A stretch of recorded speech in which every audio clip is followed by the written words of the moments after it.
महामार्गाचे मनमानी काम अन घरात पाणी शिरून लाखोंचे नुकसान।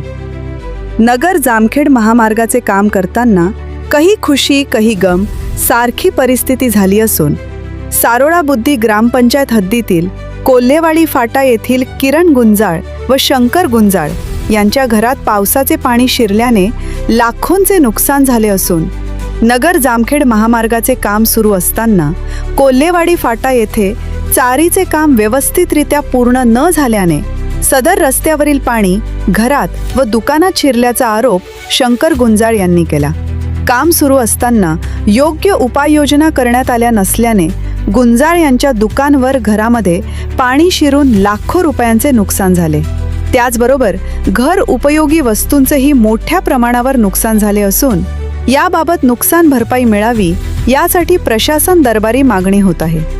कोल्हेवाडी ग्रामपंचायत व सारोळा ग्रामपंचायत यांच्या हद्दीवर असणाऱ्या कोल्हेवाडी फाटा या ठिकाणी नेहमीच दोन्ही ग्रामपंचायतीचे दुर्लक्ष तर होत नाही ना, हा सवाल ग्रामस्थांमधून उपस्थित होत आहे। सदर महामार्गाचे काम सुरू असताना कोल्हेवाडी फाटा येथे रस्त्याच्या बाजूला कोणत्याही प्रकारे चाऱ्या व पाणी काढण्यासाठी योग्य ती दखल न घेतल्याचा आरोप नागरिकांनी केला। सदर नुकसान भरपाईबाबत संबंधित तलाठी ग्रामसेवक व प्रशासकीय अधिकाऱ्यांनी तातडीने दखल घेऊन योग्य त्या उपाययोजना कराव्यात व नुकसानग्रस्त कुटुंबियांना मदत मिळवून देण्यासाठी प्रयत्न करावेत अशी मागणी होत आहे।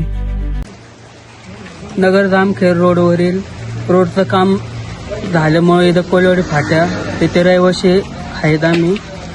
ते रोडचं जे काम झालेलं आहे त्याची तरी न काढल्यामुळे आमच्या घरात सगळं पाणी घुसलेलं आहे। तरी प्रशासनाने कारवाई करावी व आमचे जे नुकसान झालेलं आहे त्याची भरपाई करून द्यावी ही एवढं विनंती तुमच्याकडे। पहिलं काय व्हायचं, रोड व्हायच्या अगोदर रोडवरून पाणी पलीकडे जायचं काही इकडे जायचं आणि आता काय झालं, रोडची उंची वाढल्यामुळे ना सगळं पाणी आमच्या घरात घुसलं, इकडं दुकानांनी घुसलंय सगळं। हे पाणी काढून द्यायला पाहिजे त्यांनी आणि नुकसान भरपाई द्यायला पाहिजे आम्हाला। काय नुकसान झाली